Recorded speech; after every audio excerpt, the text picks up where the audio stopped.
Hey viewers, welcome back to my channel Stree world. मेरा नाम Beauty है। मैंने फर्स्ट अटेम्प्ट में सीटेड क्वालिफाई किया है। करेंटली मैं केवीएस की तैयारी कर रही हूँ। मैं अपनी प्रिपरेशन जर्नी यूट्यूब पर शेयर करती हूँ।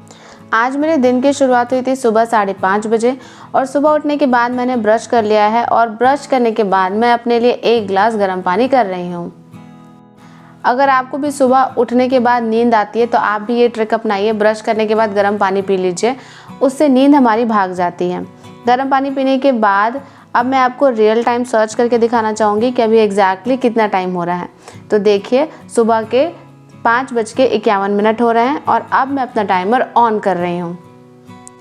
तो आज का मेरा सबसे पहला सब्जेक्ट सीडीपी है, क्योंकि सीडीपी 60 मार्क्स की आने वाली है। तो मैं चाहती हूँ कि मैं अपना प्राइम टाइम जो है सीडीपी को दूँ।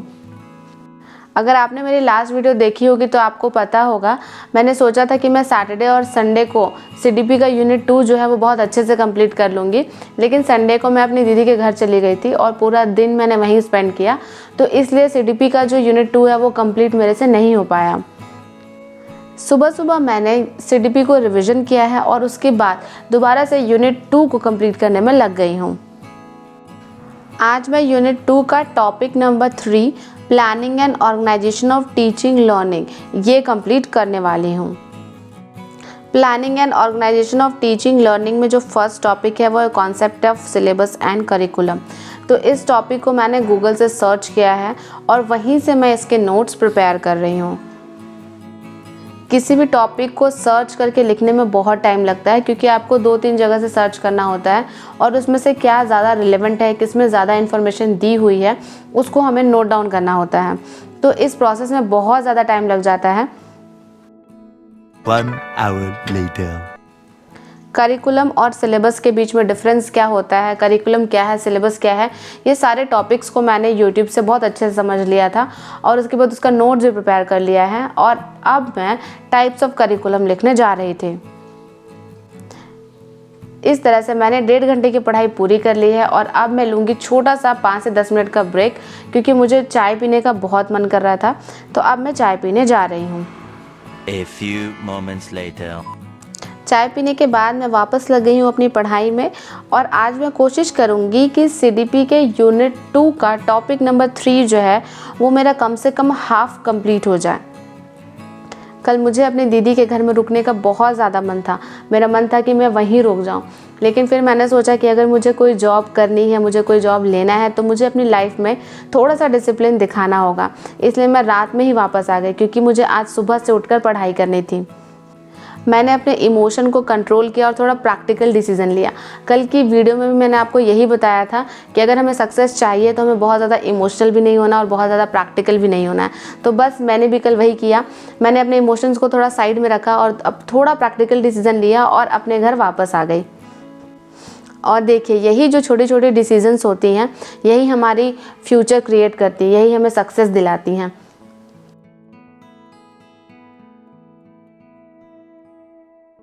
1 hour later. आज का आपने थंबनेल तो देखा ही होगा कि जीवन में वही व्यक्ति असफल होते हैं जो सोचते हैं पर करते नहीं हैं।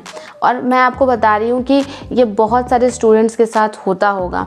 मैं भी स्टूडेंट लाइफ में रही हूँ, तो मुझे भी ये बात पता है कि हमें कभी कभी बहुत ज़्यादा पता होता है कि ये एग्ज़ाम हमारे लिए कितना ज़रूरी है, कोई एग्ज़ाम हमारे लिए कितना नेसेसरी है, लेकिन हम उस समय डिसीज़न नहीं ले पाते हैं। सोचते बहुत हैं कि हम कल से पढ़ लेंगे, ये कर लेंगे, वो कर लेंगे, लेकिन पढ़ाई हम नहीं कर पाते हैं। जब भी कोई एक्शन लेने का टाइम आता है हम वहीं पे फेल हो जाते हैं। हम सब चाहते हैं कि हमारी जॉब लगे, हम 50,000 से 1 लाख रुपए महीना कमाएं, हमारे पास अपना घर हो, अपना कार हो, हम एक लग्जीरियस लाइफस्टाइल जिएं। ये कौन नहीं चाहता, ये हम सब लोग चाहते हैं और ये चाहना कहीं से भी गलत नहीं है। अगर हम अपनी लाइफ को फ्यूचर में अच्छा करना चाहते हैं तो ये एक बहुत अच्छी बात है, लेकिन सिर्फ सोचने से कुछ नहीं होता है। बहुत लोग क्या करते हैं कि केवल सोचते हैं, जब भी उन्हें कोई एक्शन लेना होता है तो वो एक्शन ले ही नहीं पाते हैं। देखिए, हमारे जो ड्रीम्स हैं और हमारी जो रियलिटी है उसके बीच में एक रास्ता है जिसका नाम है प्लानिंग। और अगर हम अपने प्लानिंग को अच्छे से एग्जीक्यूट कर लेते हैं तब तो हम ड्रीम तक पहुंच पाते हैं। लेकिन अगर हम अपने प्लानिंग को एग्जीक्यूट नहीं कर पाते हैं, हम कोई ऐसा प्लान बनाते हैं और हर दिन उसमें फेल हो जाते हैं, हम सोचते हैं कि हम कल से पढ़ेंगे और फिर सुबह उठते ही हमारा पहला ही प्लान फेल हो जाता है। हम सुबह चाहते हैं कि 4 बजे उठे और फर्स्ट टारगेट में ही हम फेल हो जाते हैं। अगर आपके साथ भी ऐसा हो रहा है तो समझिए कि आपका ड्रीम जो है वो ड्रीम ही रहने वाला है। अगर आपको अपने सपने को सच करना है तो उसके लिए मेहनत सिर्फ और सिर्फ आपको करनी होगी। आपके बदले कोई दूसरा आकर आपके लिए मेहनत नहीं कर देगा। मैं आपको हमेशा कहती हूँ कि सफलता त्याग मांगती है और आपको कहीं ना कहीं त्याग करना होगा, कॉम्प्रोमाइज़ करना होगा। आपको अपनी नींद से, अपनी मस्ती से और अपने सोशल लाइफ से कॉम्प्रोमाइज़ करना ही पड़ेगा। तभी आप अपने ड्रीम्स को रियलिटी में कन्वर्ट कर पाएंगे। और मैंने बहुत लोगों को ऐसा देखा है कि वो प्लानिंग करते हैं और ये कहते हैं कि मैं कल से करूँगा, मैं कल से ये सिलेबस कंप्लीट करूँगा, कल से एक्सरसाइज करूँगा। कुछ भी उन्हें प्लान करना है और उसको एग्जीक्यूट करना है तो वो उसके लिए एक कल का डेट देते हैं। तो मैं कहती हूँ कि आप आज क्या करेंगे। मैं आपको बताती हूँ कि आप आज क्या करेंगे। आप आज दिन भर मोबाइल में अपना टाइम वेस्ट करेंगे, नेगेटिव पीपल के साथ में जाकर अपनी एनर्जी वेस्ट करेंगे, अपने दोस्तों के साथ हैंग आउट करेंगे। तो अगर आप अपनी प्लानिंग ऐसी रखते हैं जिसमें आप कोई कल का डेट देते हैं तो समझिए कि वो आपकी प्लानिंग कभी एग्जीक्यूट नहीं होने वाली है। अगर आपको कुछ ऐसा प्लान करना है जो कि आपके ड्रीम को सपोर्ट करे, आपके ड्रीम्स के लिए काम करे, तो आप ऐसी प्लानिंग बनाइए जिसमें आपको आज से ही कुछ ना कुछ करना हो। क्योंकि कल कल करते करते एक दिन काल आ जाता है इंसान का, और इंसान जो चाहता है लाइफ में अचीव करना वो नहीं कर पाता है। और मैं आपको बता रही हूँ, अगर आप स्टूडेंट हैं तो ये हाई टाइम है मेहनत करने के लिए। आपको भी बहुत ज़्यादा मेहनत करने की ज़रूरत है। अगर आज आप अपने टाइम को नेगलेक्ट करिएगा तो एक दिन टाइम भी आपको नेगलेक्ट करने लग जाएगा। और जब समय हमारे साथ कोई खेल खेलता है ना, तो उसमें जीतने की संभावना बहुत कम होती है। इसलिए मैं कहती हूँ कि आप अपने आज को अपनी मुट्ठी में करिए। कल किसने देखा है, कल किसी ने नहीं देखा है। तो बस जो आपका प्रेजेंट है उस पर फोकस करिए और आप प्रेजेंट मोमेंट में अपनी लाइफ को कैसे बेहतर बना सकते हैं, अच्छा बना सकते हैं, उसके लिए प्लानिंग कीजिए। कल के लिए कोई प्लानिंग मत कीजिए। अगर आप भी आज से मेहनत करने के लिए तैयार हैं तो कमेंट सेक्शन में अभी लिखिए कि आई कैन डू इट।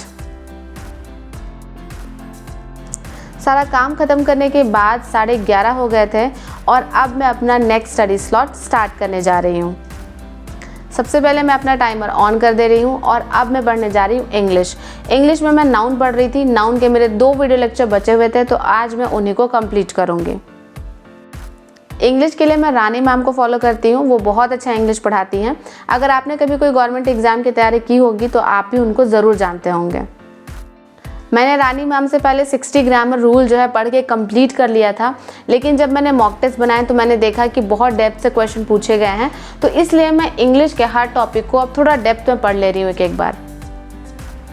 अभी एग्ज़ाम में थोड़ा टाइम भी है और बहुत ज़्यादा टॉपिक्स हैं नहीं इंग्लिश में, तो मैं कोशिश कर रही हूँ कि मैं हर टॉपिक को एक बार रानी मैम से अच्छे से पढ़ लूँ।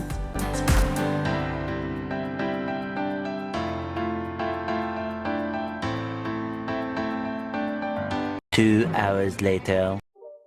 इंग्लिश के वीडियो लेक्चर कंप्लीट करने के बाद मैं प्लिन टू पैरामाउंट बुक से इडियम्स एंड फ्रेजेस लर्न कर रही थी।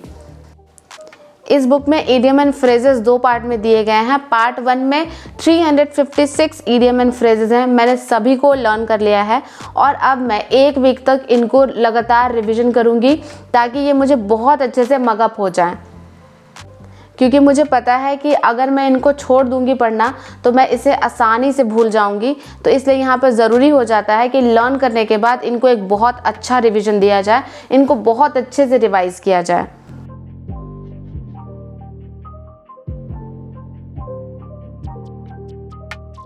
पढ़ाई करते करते मुझे कुछ खाने का मन कर रहा था, तो मैंने सोचा क्यों ना एक छोटा सा ब्रेक लिया जाए। तो ब्रेक में मैंने सबसे पहले 1 गिलास पानी पिया और उसके बाद मैं एक स्पेशल सैलेड खा रही हूँ। ये मेरी बहन ने प्रिपेयर किया है। मेरी बहन को हेल्दी डाइट का बहुत शौक़ है, इसलिए वो इस तरह के डिशेस हमेशा बनाते रहती है, कुछ नया एक्सपेरिमेंट करते रहती है। और यहाँ मैं आपको भी एक टिप देना चाहूँगी कि अगर आप लॉन्ग आवर्स तक स्टडी करना चाहते हैं तो कभी भी ब्रेक के बीच में कोई जंक मत खाइए। अगर ब्रेक के बीच में आप कुछ जंक खा लेते हैं तो फिर आपका पेट भारी हो जाएगा और आपको ऑटोमेटिकली नींद आने लग जाएगी। इसलिए मैं आपको यही कहूँगी कि ब्रेक्स के बीच में कुछ हेल्दी खाना प्रेफर करिए। ब्रेक लेने के बाद मैं दोबारा पढ़ने आ गई हूँ और अब मैं अपना थर्ड स्टडी स्लॉट स्टार्ट करने जा रही हूँ और इसमें मैं रिवीजन करूँगी सितंबर मंथ के करंट अफेयर्स। मैं आपको बता दूं कि मैं केवीएस के लिए सितंबर मंथ से करंट अफेयर्स की प्रिपरेशन कर रही हूं और मैंने सितंबर मंथ के जितने भी करंट अफेयर्स थे सबको अपनी कॉपी में नोट डाउन कर लिया है और नोट डाउन करने के बाद अब मैं इसे रिवीजन कर रही हूं।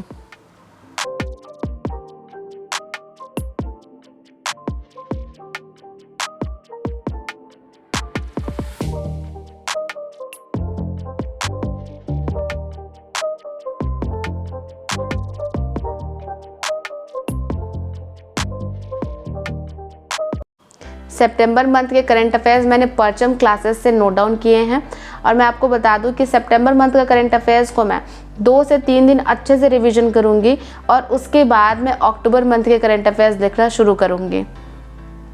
मैंने टारगेट रखा है कि हर मंथ के करंट अफेयर्स को मैं लगभग 1 वीक का टाइम दूंगी और 1 वीक में मैं एक कंप्लीट मंथ के करंट अफेयर्स को अच्छे से लर्न भी कर लूँगी। इस तरह से करंट अफेयर्स लर्न करने में मुझे 1.5 आवर लगे और करंट अफेयर्स के साथ खास बात यही होती है कि अगर आप बहुत ध्यान देकर अच्छे से पढ़ते हैं तो ये बहुत जल्दी लर्न हो जाता है। A few moments later.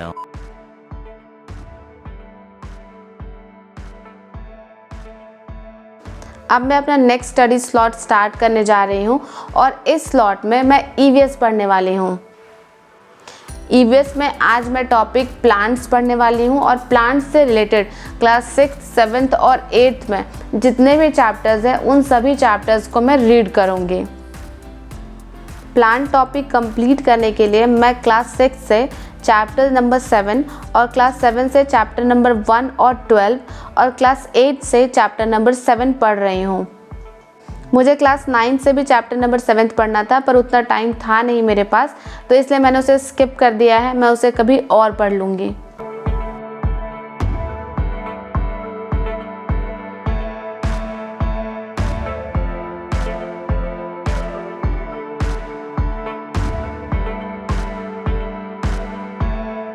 Two hours later.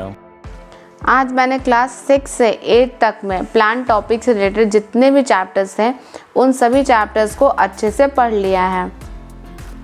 अगर आपने अभी तक इस वीडियो को लाइक नहीं किया है तो इसे लाइक कर दें।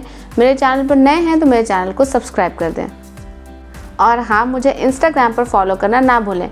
मेरे इंस्टाग्राम का लिंक वीडियो के डिस्क्रिप्शन बॉक्स में दिया हुआ है। आज की वीडियो में बस इतना ही। इसके बाद मुझे ट्यूशन पढ़ाने जाना था तो मैं अब ट्यूशन पढ़ाने चली जाऊंगी। इसी तरह के मोटिवेशनल स्टडी व्लॉग के साथ मैं आपसे मिलती रहूंगी, आपका हौसला बढ़ाती रहूंगी, आपकी लाइफ में पॉजिटिविटी ऐड करती रहूंगी। मिलते हैं नेक्स्ट वीडियो में। देखो ऐसे नहीं बनता है ये क्या बोल रहा है तुमको कि a dealer buys an old car. पहले तुमको कॉस्ट ऑफ ओल्ड कार की कितना निकली, ये sells it at an increase of कितना 10%, तो उसका 10% निकालिए 800 हुआ ये।